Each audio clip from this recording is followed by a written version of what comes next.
गुरुचं लक्षण काय सांगितलं?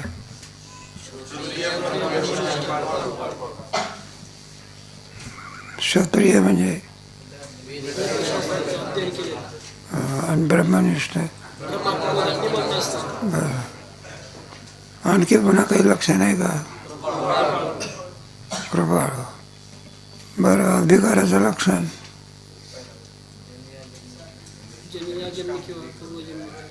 निष्काम कर्म उपासना करून बलविक्षेप हे 2 दोष निवृत्त केले असून ब्रह्मात्म करतो जो साधन चतुष्य संपन्न आहे तो अधिकार. बरोबर आहे ना, बरोबर आहे. जे अधिकाराचं लक्षण सांगितलं ना दुसऱ्या तरंगात, ते तिसऱ्या तरंगामध्ये गुरुभक्ताचं काय आहे तेच लक्षण आहे. त्याच्यात मोक्षचं पद हे फार महत्त्वाचं आहे. मोक्षचं पद म्हणजे मोक्षाची इच्छा करणे. प्रारब्ध माणसाला आणि मोक्षाची इच्छेऐवजी प्रतिष्ठा प्राप्त व्हावी, विद्वान व्हावं, लोकांच्याकडून मान्यता मिळावी, बरं का, अशी इच्छा असते. अनामोठ प्रतिबंध असतो. काय असं? आता प्रतिबंध मोक्षाची इच्छा होऊ देत नाही, नाही का? म्हणून मोक्षत्व पद हे सर्वात महत्त्वाचं आहे. विवेक, वैराग्य, समाधी, षटक, मोक्षत्व, श्रवण, मनन, निधिध्यासन, तत्त्वपदार्थ, विज्ञानाची काय आहे? साधन आहे, बरं का? तात्पर्य कशा करता हे सांगितलं. कारण असं आहे ना, ज्ञान कोणाजवळ आहे? गुरुजवळ. आणि बंध कोणाजवळ आहे? मग तो बंध निवृत्ती करता कोणाकडे जावं लागेल? एखाद्या खोलीमध्ये अंधार आहे, अंधार घालवायचा असेल तर कोणाला बोलावं लागेल? दुसऱ्या कोणाला बोलावलं तर 500 माणसं आणले, म्हणलं अंधार निवृत्त करा. ते म्हणले एकमेकाला धक्का देतो जाऊ असं. मग अंधार निवृत्ती करता कोणाची आवश्यकता आहे? एका प्रकाशाशिवाय कधी ब्रह्मदेव जरी आला तरी अंधकार निवृत्त होऊ शकत नाही. त्याप्रमाणे ज्ञानाशिवाय बंध निवृत्त होत. मग तुम्ही आम्ही कशात सापडलेलो आहोत? आपल्याला कळते कुठे आहे? पिंजऱ्यातले पोपट कुठले? पिंजऱ्यातला पोपट स्वतंत्र असतो का परतंत्र असतो? मालक टाकेल ते खायचं, तिथल्या तिथं वर जायचं. एक काडी असते त्या पिंजऱ्यामध्ये.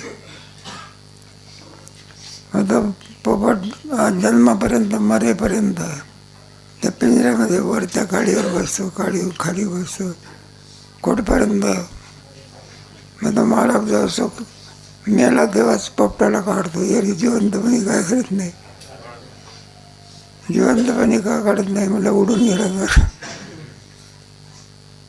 आणि त्याला बद्ध पोपट म्हणतात. ज्ञानेश्वरीमध्ये गीतेमध्ये नळिके वरून उठला आणि सुखचा केला. हे सगळी बद्ध जीव आपण. त्याच्यामध्ये 3 प्रकार पडतात. एक पामर, विषय आणि साधक. हे सगळे मुक्त मात्र काय? कृतकृत्याच्या भारत. मग त्याच्यामध्ये विषय आणि पामर हे याचे अधिकारी नाही. मग ते कशाचे अधिकारी? विषय सुखाचे. त्यांना ब्रह्मसुख कशाला म्हणतात त्याची कल्पनासुद्धा नाही. मग सगळ्या कोणत्या सुखाची इच्छा करतात? नाही का लग्नामध्ये गोष्टी होतात ना, त्या गोष्टी कशा होतात सगळ्या? म्हणलं काय थाट होता जेवणाचा विचार.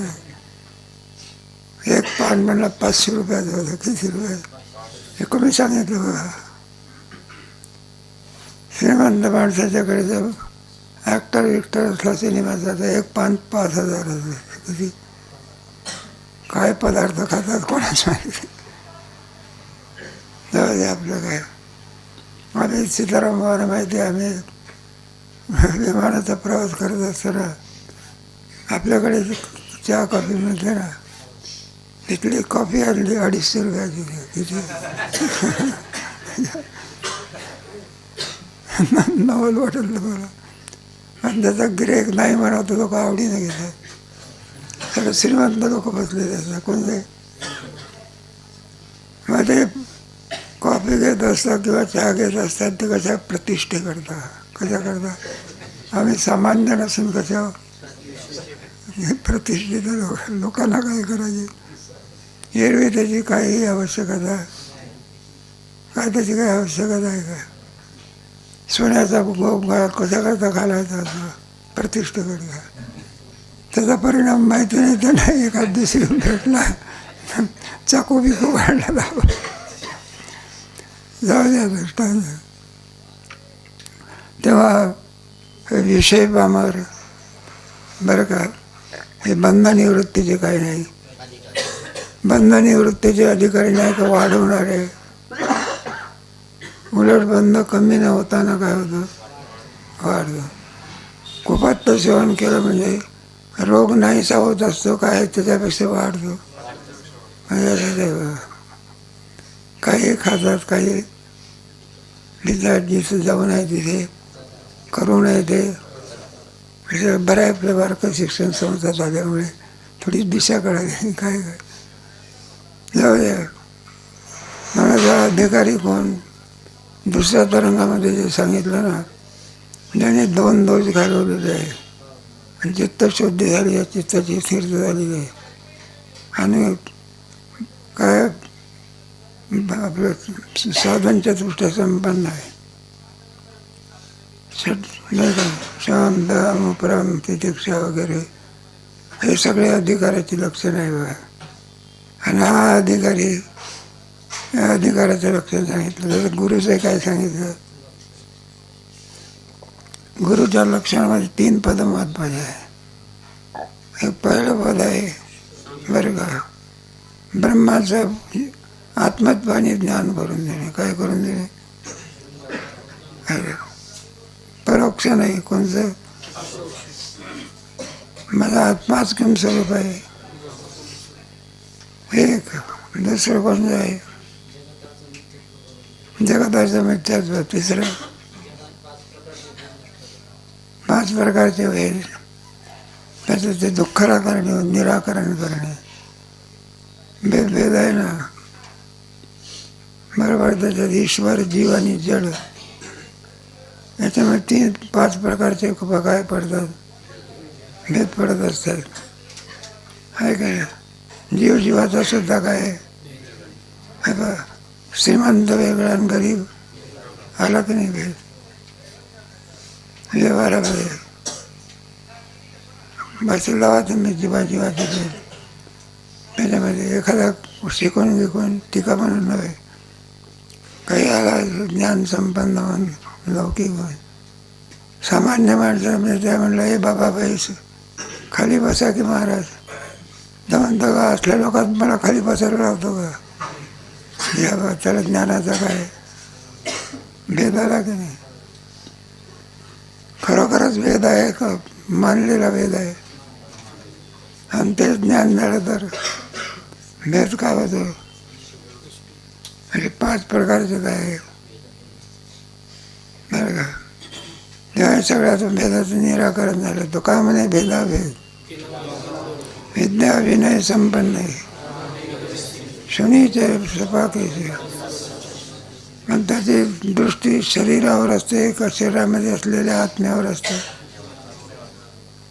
हे पाहतो. म्हणजे आमची अलंकार असली आपली दृष्टी कशावर असते? अलंकारावर आहे. आणि सोनाराची दृष्टी कशावर असते? सोन्यावर असते. तशी तत्ववेत्याची दृष्टी कशावर असते? देहेंद्रियावर का? मग कशावर असते? आपल्या तैसा हृदयामध्ये विद्या विनय संपन्न ब्राह्मणे शुनीचे सुभाकेचे जे देखणे सहने. हा समजतही श्री हे तत्वज्ञानाचं फल आहे. आणि जगताचं मिथ्यात्व मला पुढे येणाऱ्या 4थ्या तरंगामध्ये अनिर्वचनीय ख्यातीच्या द्वारा जगताचं मिथ्यात्व कसं असते. दोरीवर ते सर्प कसा भासला त्याप्रमाणे ब्रह्मस्वरूपावर ते जगत भासलं. मग कोण विचारायचं त्यावेळेला तुम्हाला सांगू माझं ख्याती प्रकरण चांगलं आहे. ते मी सांगायचं आणि तुम्ही झोपायचं इतकं कठीण आहे ते. काय नाही तर काही जिज्ञासा असल्यावर आहे नाही. ते ख्याती प्रकरण सांगते वेळे तो दरवर्षी आम्हाला अनुभव आहे ना. मग काही परत डुलक्या देतात. डुलके का देतो नाही म्हणले बाबा मोबाईल पाहता येत नाही, काय पाहता येत नाही. मग ते नाही समजलं म्हणजे काय पाहतात. मोबाईल म्हणजे तो प्रतिबंध आहे. काय समजलं पाहिजे आपल्याला. तो ज्ञान होऊ देत, सगळं लक्ष कोणीकडे असते. जेवणाचा नाश्ता सुद्धा प्रतिबंध आहे का, तुम्हाला कल्पना आहे. कारण चित्त कशात असते सगळं. इकडे कुठे आवड होते का जाऊ दे, दृष्टांत समज नाही. तेव्हा पाचही प्रकारचे भेद काय झाले पाहिजे. हे श्रीगुरूचं काय आहे कर्तव्य आहे. त्याचप्रमाणे जगताचं काय कळलं पाहिजे. मिथ्यात्व म्हणजे काय तुम्हाला चौथ्या तरंगात सांगा. हल्ली म्हणलं जास्त जड चाललेलं आहे थोडं. देत जड बरं आहे, तुम्ही बसताय म्हणून बरं आहे. परका माणूस जरा ऐकायला बसला तर झटकन उठून जातो. म्हटलं बोला वेळ लागलेला आहे. माया आणि ब्रह्म माया. लोक विचित्र असतात ना. स्वतःला येत नाही, दुसऱ्याला करू देत नाही. आनंदाची गोष्ट आपल्याला तत्वाचं ज्ञान होते. काहीतरी पुण्यही असल्याशिवाय होत नसते नाही का. तत्व विचार करावा, याला काय पाहिजे पुण्य पाहिजे. कोणा पुण्य त्यांचा होईन असे का नाही का रे. म्हणून त्यात जाऊ कसं करता येईल सगळं. असे पाचही प्रकारचे भेद काय झाले. त्याच्याकरता ईश्वर कळायला पाहिजे का. कारण ईश्वराचा जीवाचा काय आहे, ईश्वराचा आणि जडाचा काय आहे. मग जीवाचंही वर्णन झालं पाहिजे, ईश्वराचंही वर्णन. तुमच्या 8व्या प्रकरणामध्ये आहे बघितले. किंदत ब्रह्म किंमत किम कर्म पुरुषोत्तम आदिभूत. त्याच्यामध्ये आदिभूत म्हणजे शरीर, शरीर विचार. आदिदैव म्हणजे जीव विचार आणि आदियज्ञ म्हणजे ईश्वर विचार. सुंदर. आणि भगवंतांनी अर्जुनाचं निमित्त करून तुम्हाला आम्हाला काय केलं. अक्षरम ब्रह्म परमम स्वभाव अध्यात्मबच्चे भवभाव भव करो विसर्ग कर्म संज्ञा अधिभूतम क्षीरोभाव सगळं तत्वज्ञान सांगितलेलं आहे. तेव्हा जीवाचा आणि ईश्वराचा भेद आहे आपल्याला नाही का. लहान नदी असते आणि मोठी नदी असते. समुद्राला मिळत नाही तोपर्यंत भेद असतो. ही मोठी नदी आहे आणि काय. आणि समुद्राला मिळाल्यानंतर तो काय म्हणे भेदावे. माता काय राहिली भेद. हे लाकूड अमक्याचं आहे, मोठं लाकूड आहे, हे लहान लाकूड आहे. भेद कुठपर्यंत. अग्नीत मिळत नाही आणि अग्नीत मिळाल्यानंतर संपलं. हा श्रीमंत मनुष्य आहे, गरीब मनुष्य आहे. हा भेद कुठपर्यंत. एकदा प्राण निघून गेल्यानंतर मसनात नेल्यानंतर सगळे भेद काय झाले नाही. म्हणलं श्रीमंताच्या शेटाची राख आहे नाही, त्या राखेमध्ये कुठं भेद असते का. संपलं. सगळे भेद ब्रह्मज्ञान झालं म्हणजे निवृत्त होण्याचं आहे. भेदाची काय केली पाहिजे. पुढे आत्म्याचा आत्मत्व आणि ब्रह्माचं काय करून द्यावे. ज्ञान करून अधिक विचार तुम्हाला नंतर सांगा. संसाराचं काय करून दिले. आता जेव्हा शंका बघा. रामानुजादिकांनी ज्या गुरुपासून वेदपठन करून वेदांचे व्याख्यान केले तो त्यांचा गुरु वरील सद्गुरूच्या लक्षणाप्रमाणे सद्गुरुपदास योग्य नाही. थोडासा तेवढा दिग्विचार करा.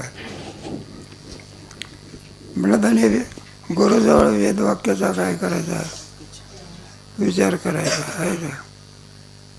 म्हणला गुरुची कशाला आवश्यकता, आम्ही आपल्या मनानेच काय करू, वेदवाक्याचा काय करू, स्वबुद्धीने. मग आम्हाला काही डोकं नाही का, नुसतं टोपी ठेवण्याचं ठिकाण आहे का. स्वबुद्धीने आम्ही काय करू. मी सांगितलं स्वबुद्धीने विचार केला तर कशी फजिती होते त्याचा. म्हणून वेदवाक्याचा विचार करायचा पण कोणाच्या द्वारा, पाणी प्यायचं पण कोणाच्या द्वारा, समुद्राच्या द्वारा का. मुंबईला समुद्र आहे ना, तरी तिकडे लोक नळ आला नाही आणि समुद्र भरला याची वाट काय. तर काय आहे समुद्राचा ताण निवृत्ती करता त्याचा प्रयत्न उपयोग आहे. शेती करण्याकरता उपयोग आहे का. मग कोणाचा उपयोग आहे. समुद्राचं पाणी कोणाच्या द्वारा आलं पाहिजे, ढगाच्या द्वारा. आणि त्या ढगाच्या द्वारा आलेलं पाणी तहाण्याची काय करते. म्हणून स्वबुद्धीने बरं स्वतः समुद्राचंच पाणी पिण्याचं स्नान जरी केलं तर चिकट होते. आम्ही करू ते साबण लावली तरी काय होत नाही. हात तोंडात घातलं तसं वाटतं विषच आहे का कोणाच पाहिजे. स्वबुद्धीने विचार न करताना कोणाच्या द्वारा केला पाहिजे. सद्गुरूचा वेदवाक्याचा विचार. एक शंका, दुसरी शंका कोणती काल झाली की थोडी. हा म्हणला बा वेदवाक्याचा विचार श्रीगुरूच्या द्वारा आमचे रामानुजाचार्य, मध्वाचार्य, वल्लभाचार्य यांनी आणखी विचार केला. कोणाच्या द्वारा. त्यांना जीव ब्रह्मैक्य ज्ञान न होताना द्वैत निश्चय होऊन ते मुक्त झाले. काय झाले. आता याच्यामध्ये काय बहुत झालं आपल्याला नाही सांगलं. मुक्त जायचं पाहिजे. जीव ब्रह्म तुम्ही काय सांगितलं, जीव ब्रह्मज्ञानानेच काय होतं. आणि आता जीव ब्रह्मज्ञान न होताना काय झाले, विसंग झाला ना. काय तुम्ही अगोदर जीव गुरुच्या लक्षणामध्ये काय सांगितलं, त्यांच्याकडून जीव आत्मत्वाने काय होते.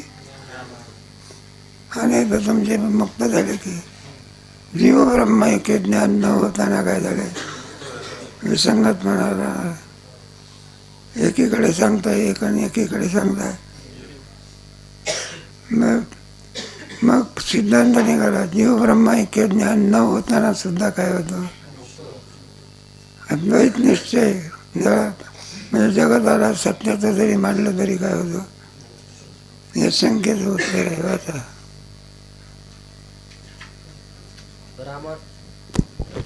रामानुजादिकांनी ज्या गुरुपासून वेद पठन करून वेदांचे व्याख्यान केले तो त्यांचा गुरु वरील सद्गुरूच्या लक्षणाप्रमाणे सद्गुरुपदास योग्य नाही. कोणी रामानुजाचार्य, बळे मध्वाचार्य, वल्लभाचार्य, शंकराचार्य. नाही, शंकराचार्याच्या मतामध्ये तत्वज्ञान आहे.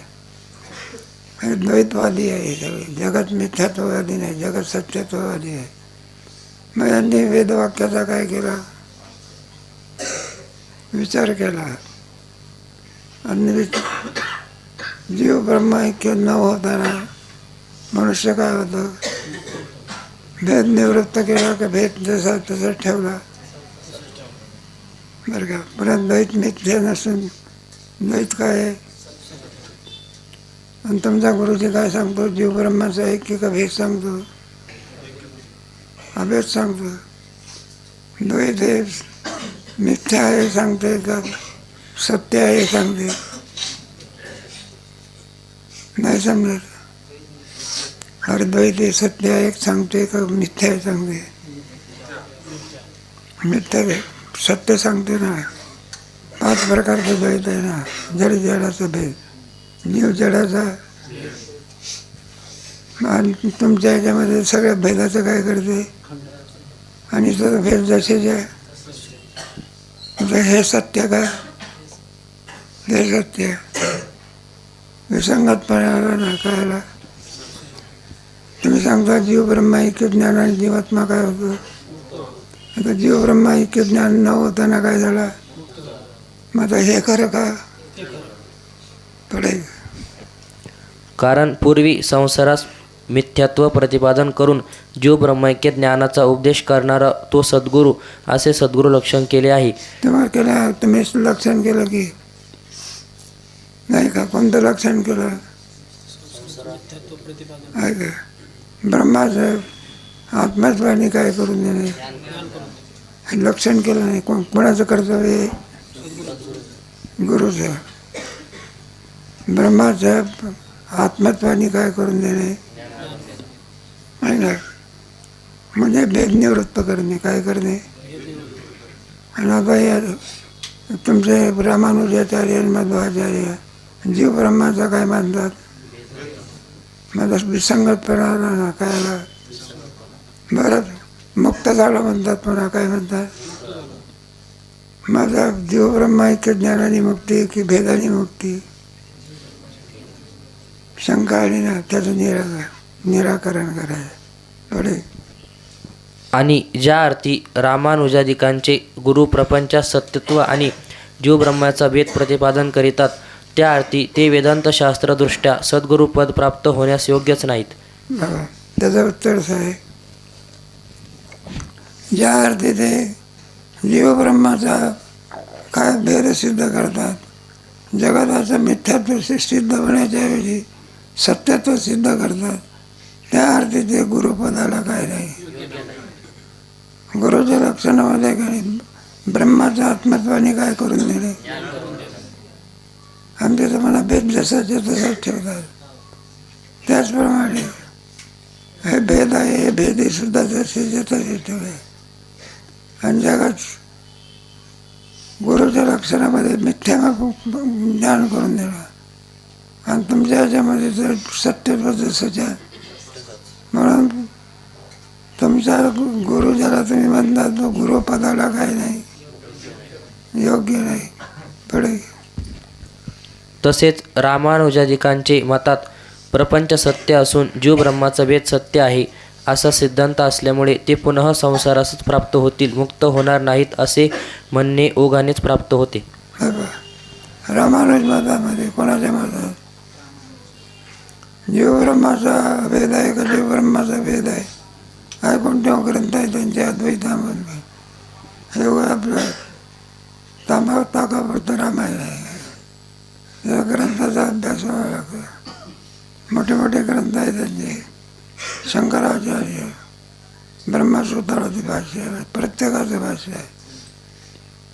हे विचारसागरामध्ये तुमचा आमचा अधिकार जाणून थोडक्यात सांगितलेलं आहे. जास्त सांगितलं असतं तसं नाही का. थोडक्यात असते ना. थोडक्यात म्हणजे शॉर्टकट म्हणतात. तुकोबारांनी 100 कोटी अभंग केले नाही. 96 कोटी अभंग केले कोणी. आणि शिल्लक किती राहिले होते. आता 4 कोटी शिल्लक राहिले होते. आता 4 कोटीवरचे 4 पाठिंबा निघून गेले. आता किती राहिले. मग भजनी मालिकात किती आहे. आता शॉर्टकट म्हणायला तेच तर लोकांकडून पाठवत नाही. भजन करायचं झालं म्हटलं भजनी मालिका ना असं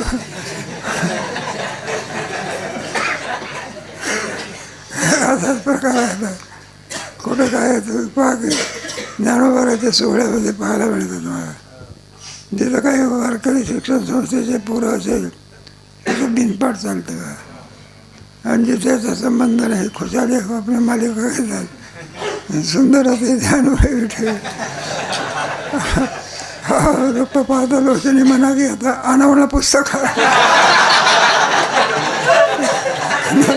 रूप पाहता सुद्धा लोचनी काय नाही पाठ नाही. हल्लीची एक तर विचारच सगळं म्हटलं रूप पाहता लोचनी हा भंग कोणाचा आहे. गणपराय वारकरी शिक्षण संस्था आहे, पाठबीट करून घेतात, आनंदाची गोष्ट आहे. जाऊ द्या, शॉर्टकट सांगितलं आहे तुम्हाला, थोडक्यामध्ये आहे की सगळं.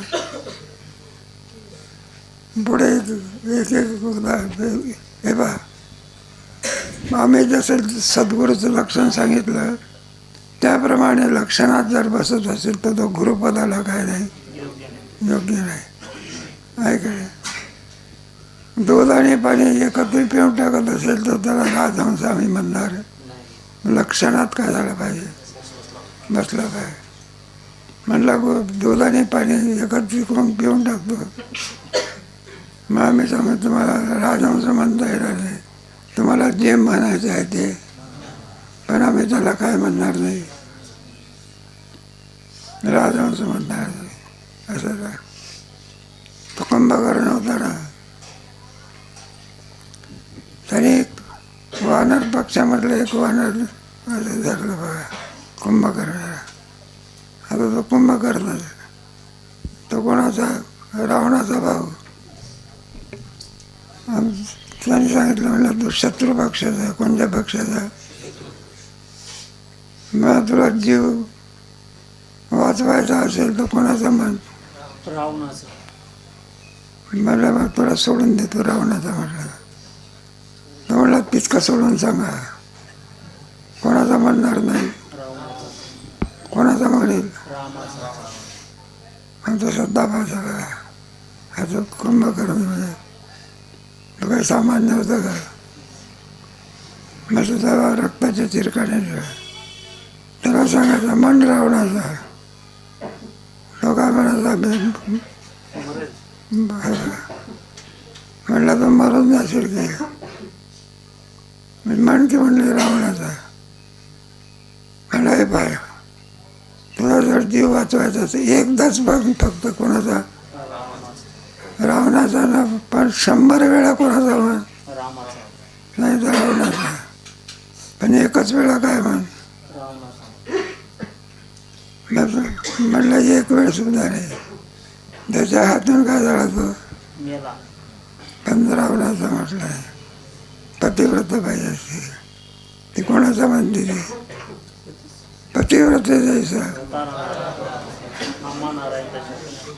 दृष्टांत आपला संपला, कशा करता यायचं चाललेलं होतं, तर शॉर्टकटवर कोण चाललं जातं, थोडक्यामध्ये पुढे वाचा.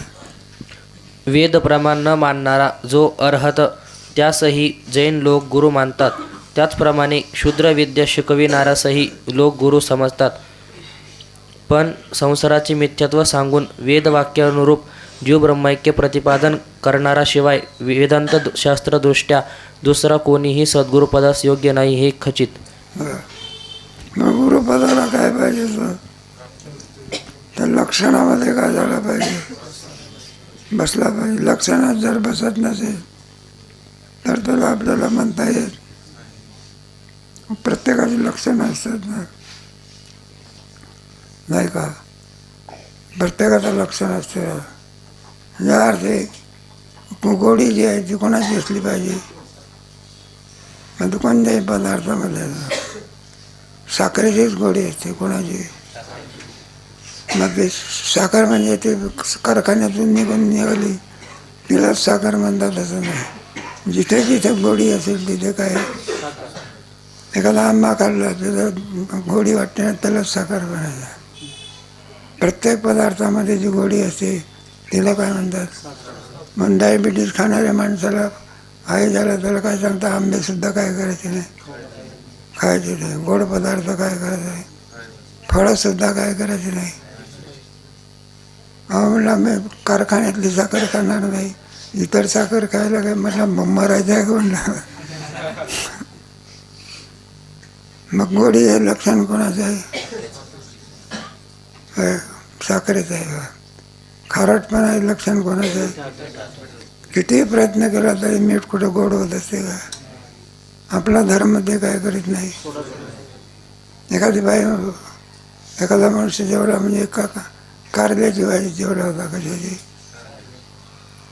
मग तो बाईला सांगायला लागला, थोडी स्तुती करायला लागला. म्हणलं बाई काय तुमच्या हात आहे, कारल्याची भाजी काय झाली, काय तुमच्या हातामध्ये काय जादू आहे का, काय गोड काय, कारलं कडू असताना सुद्धा काय वाटते.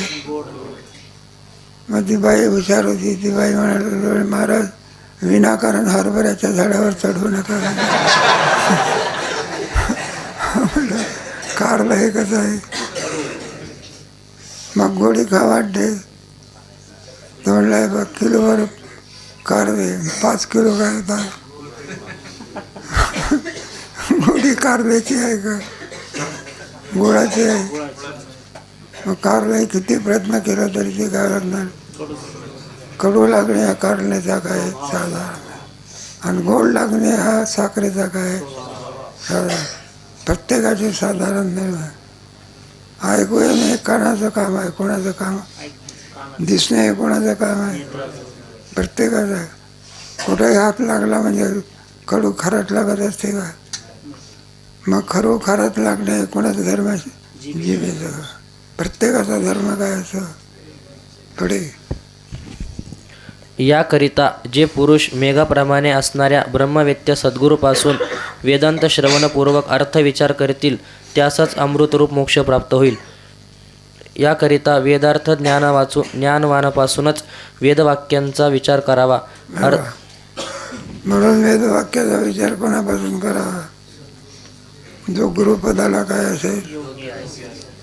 जरी त्यांनी आणखी वेदवाक्याचा विचार केला पण तात्पर्य कशामध्ये काढला.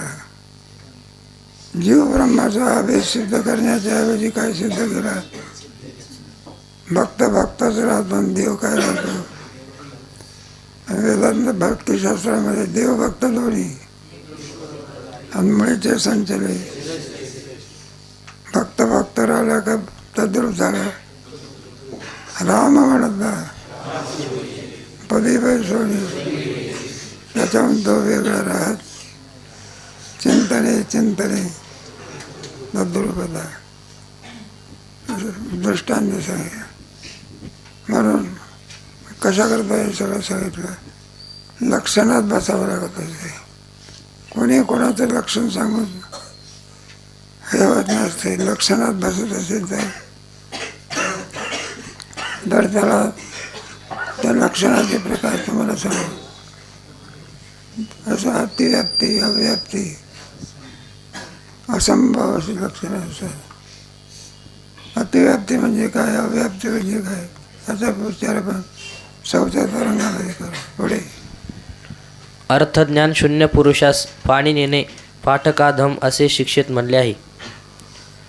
प्रणामास के अर्थज्ञान शून्य पुरुषास पाणी नेणे पाठकाधम असे शिक्षेत म्हटले आहे. बघा, यथार्थ अर्थ समजत नसेल त्याला यथार्थ अर्थ कळायला पाहिजे. कुठेतरी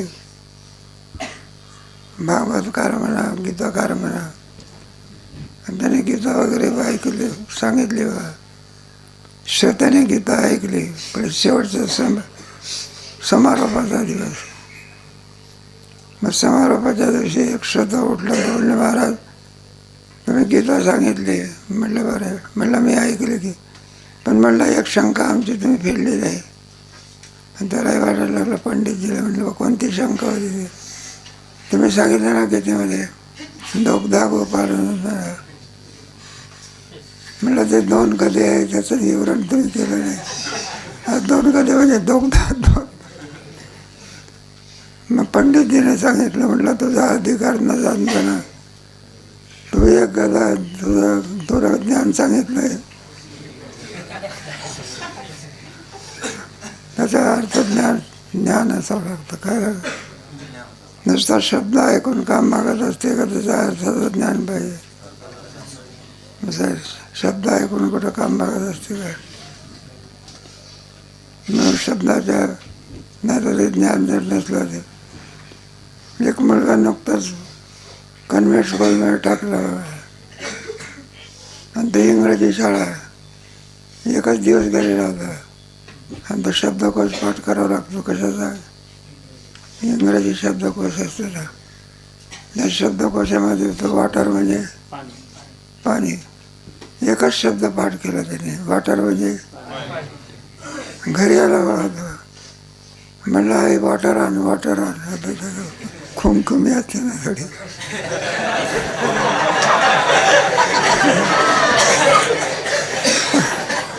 तिला काय माहिती, तिला वाटलं थिएटरच म्हणायचं. तिला कानावर ते शब्द ऐकायला आपण आलेला नाही. कानावर ते कोणता शब्द आला, शब्द ऐकायला पण त्याचा अर्थ कळावा. म्हणून डिक्शनरीमध्ये कठीण शब्दाचे अर्थ काय करावा ते पाठ करायला लागला. म्हणून शब्द ऐकून काम भागत नाही, त्याचा काय कळायला पाहिजे अर्थ. दृष्टांत समजलं पडेल. शंका. वेदार्थ ज्ञानवान सद्गुरूजवळ वेदवाक्यांचा विचार करावा, त्यापासून अद्वैत साक्षात्कार होऊन संसार निवृत्ती होते असे तुम्ही म्हणता. पण आता तुम्ही जो ग्रंथ सांगणार तो प्राकृत भाषेत असल्यामुळे तो तर वेद नाही आणि वेदवाक्यांच्या विचारानेच संसार निवृत्त होणार हा तर तुमचा सिद्धांत आहे. तर मग तुमच्या या प्राकृत ग्रंथाचा उपयोग काय? तर मग तुमच्या या प्राकृत ग्रंथाचा उपयोग काय? आता तिसरी शंका. पहिली शंका कोणती घेतली होती?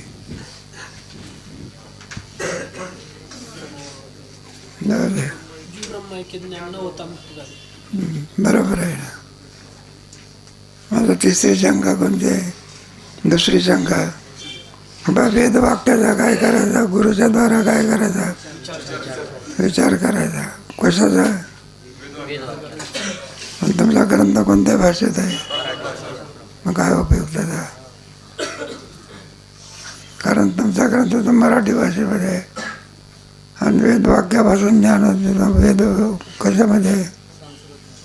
बरं, सहजासाठी वेदाचं ज्ञान होते ते षडांग असेल व्हावं लागेल. शिक्षा, कल्प, व्याकरण, निरुक्त हे काही काम भागत नाही. सर्व अंगाने ज्ञान व्हावं लागत असतं आणि वेदवाक्याचाच विचार केला तरच ज्ञान होते असं म्हटलं तर तुमचा ग्रंथ कोणत्या भाषेत आहे? मराठी भाषेत. त्याचा काय उपयोग आहे? याची अशी शंका आहे. पुढे समाधान. अनादि अनिर्वचनीय मायेच्या उपाधीमुळे जगताबरोबरच ब्रह्मापासून वेद झाले आणि ब्रह्मवेत्ता ब्रह्मरूपच असतो असे श्रुती निश्चयाने सांगते. मग ग्रंथ कोणत्या भाषेत आहे? मराठी भाषेमध्ये. थोडा अधिक विचार करायचा. ज्यावेळेला ही सृष्टी निर्माण केली, काय निर्माण केली? मग त्या सृष्टीमध्ये कोणाच्या द्वारा केली? मायेच्या द्वारा. आणि सृष्टी निर्माण केली त्याबरोबर वेदही निर्माण केले. काय निर्माण केले? आहे वेदही सुद्धा नवे विदुत्सर्गना. वेद सुद्धा कोणी केले का? अनादि आहे. काय वेदाचा करता सांगता येत आणि स्मृतीचा करता काय करता येतो? स्मृती म्हणजे श्रुती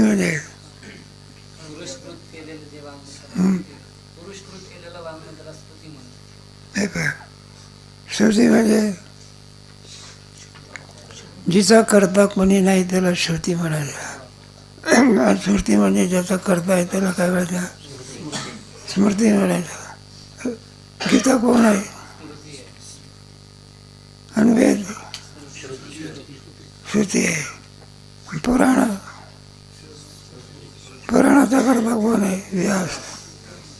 भगवद्गीतेचा करता आणि वेदाचा करता कोण आहे?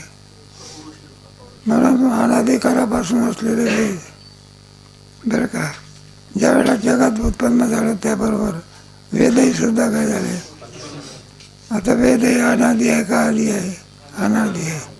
क्रमाक्रमाने सांगू तुम्हाला.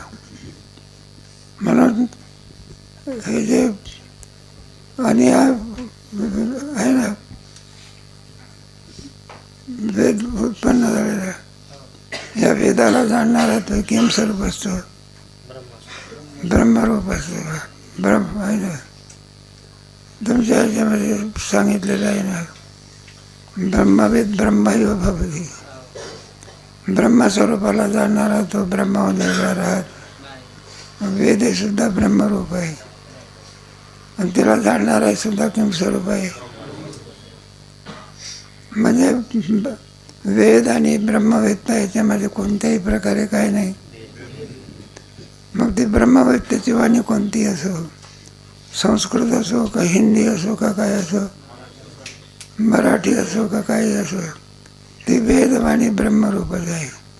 वेदवाणीमध्ये आणि तत्ववेत्त्याच्या वाणीमध्ये कोणत्याही प्रकारे गायले पुराणी तुकामध्ये म्हणजे सगळं गीता भागवत वगैरे सगळे वेदच आहे. काय तुकोबाराचा गाथा सुद्धा 5वा काय आहे, ज्ञानोबराची ज्ञानेश्वरी तयाची 28 शब्दांत सुखी. मग त्यांच्या मुखातून जी वाणी बाहेर पडेल ती वाणी किम स्वरूप आहे, वेदरूप. वेदामध्ये नाही का ज्ञानदेव म्हणे बोल रे ऋग्वेद आणि ओंकार मूळ शब्द. नुसते आज्ञा करता बरोबर रेडा काय बोलायला लागला आहे. नाही तर सगळ्यात मठ्ठ पशु कोण आहे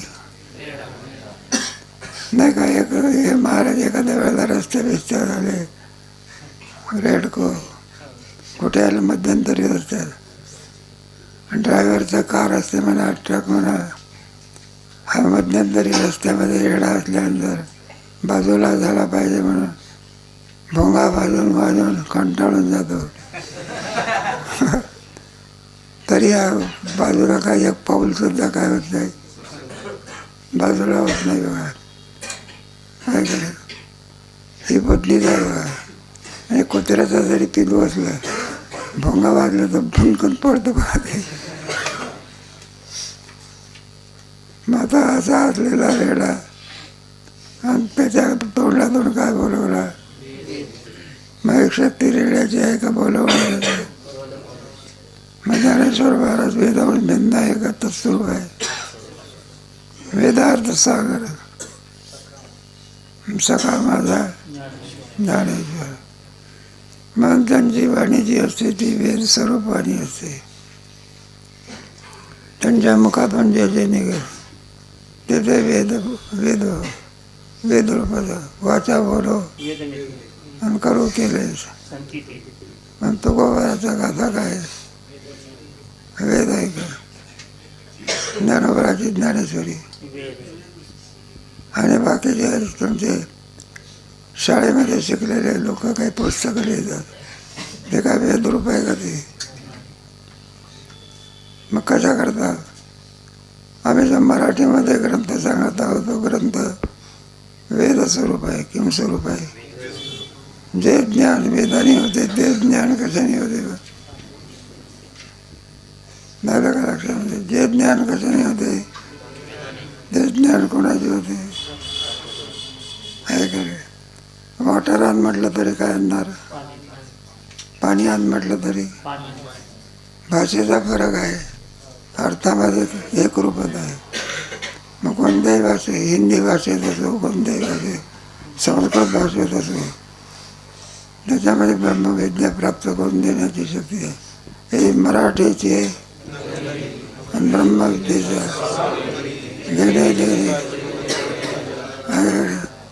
म्हणून मराठी भाषेत जरी असले म्हणून ज्ञानेश्वर महाराज हिंदी भाषेमध्ये न लिहिताना, संस्कृत भाषेमध्ये न लिहिताना मराठी भाषेतच काय लिहिलं. समजायला सोपी भाषा कोणती आहे का नाही. एखाद्याने संस्कृत व्याख्यान केले तुमचे ते दृष्टांत ते तुमचे कमलनाथ बजाज होते बघा. त्यांचे प्रेत येतात पवना नदीच्या कडेला. महात्मा गांधी विनोबा भावे वगैरे सगळी मंडळी अफाट लोक जमलेले होते. आणि त्यांना ते दहनविधी करायचा संस्कृतातले म्हणणं ब्राह्मण काय म्हणत असत वेदमंत्र म्हणत. आणि जो लोकांचा गोंगाट व्हायचा बघा काय विचारू नका. यांचा मंत्र वर चालला, लोकांचा गोंगाट चालला. मग ते महात्मा गांधी म्हणायला लागले, म्हणले विनोबा ऐसा कुछ कहो की दुनिया को समज सके. असं बा काहीतरी म्हणा की लोकांना काय होऊ शकेल. हे ब्राह्मण काय म्हणतात त्याच्या लोकांना काय नाही. मग सांगितलं होतं मला, म्हणजे काही वारकरी आहे क्या, वारकरी आहे क्या. एक वारकरी उभा राहिला, बोले कहो कुछ भजन कहो. मग त्या वारकऱ्याने आम्ही जातो आमच्या गावात, आमचा राम राम. समाज शांत झाला. संस्कृत भाषेचा काय उपयोग आहे. मग कोणत्या भाषेत, मग आपली भाषा बोलली आहे का. संस्कृत पुन्हा मराठी करत असं आहे खरं. मराठी पुन्हा करण्याचं काय नाही. मग आमचा ग्रंथ कोणत्या भाषेत आहे. हल्ली चालू भाषा कोणती आहे, संस्कृत आहे का. मग मराठी भाषा आहे. मग आमचा ग्रंथ कोणत्या भाषेमध्ये आहे. आणखी विचार केला आहे, त्याचा विचार कधी करू.